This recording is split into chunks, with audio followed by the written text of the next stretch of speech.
Well, many on the left say Beto O'Rourke is their golden boy. But do they really want a candidate who continues to question the Constitution?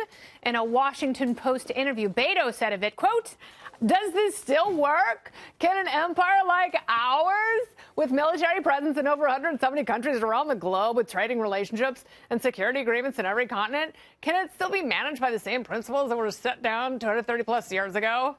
Come on, man. Does the progressive prince need to be taken back to school? Let me ask Fox News senior judicial analyst Judge Andrew Napolitano is back. What a great night.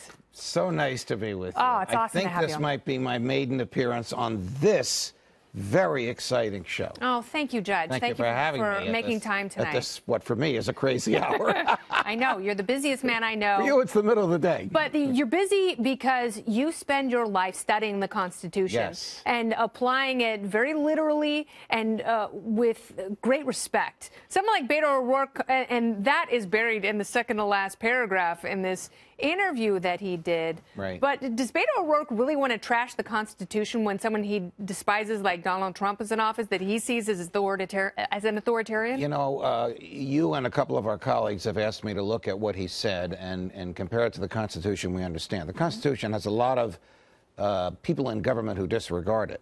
But his version of the Constitution would reject its two foremost principles. One is that government is limited, and the other is that individual rights are natural and inalienable and come from our humanity. In Beto O'Rourke and Alexandria Ocasio-Cortez and that Bernie Sanders and Elizabeth Warren, that hard left school, and even not so hard left in the Barack Obama world of health care, they confuse goods versus rights. Rights, think as you wish, say what you think, publish what you say, self-defense, associate or not associate, privacy, travel, property, the right to own property. Those rights come from our humanity. The government doesn't create them. We call them negative rights because the Constitution negates the ability of the government to interfere with them. What Beto O'Rourke and company want are positive rights. They would enshrine in the Constitution the obligation of the government.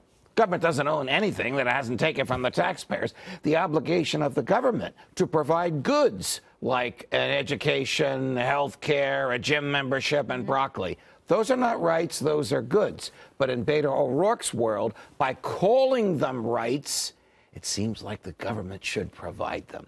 So he is rejecting... Well, if the government is providing them, that means they have to get them from somewhere. They get them from us. They get them from taxpayers. Yeah, so they take them from us. Correct. And that government which does that, which candidly and sadly is our government today. I'll say this for Beto O'Rourke. The government is marching in his direction.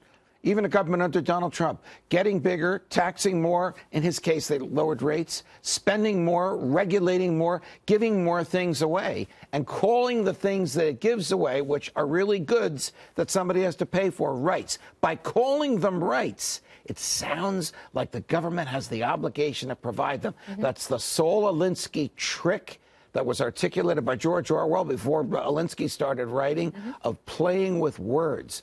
Call something long enough, and the public will accept it. Yeah, call it an assault rifle. Make up a term and slap it on there, and eventually it will become a half-truth. O'Rourke is a very smart guy. I think he knows exactly what he's doing.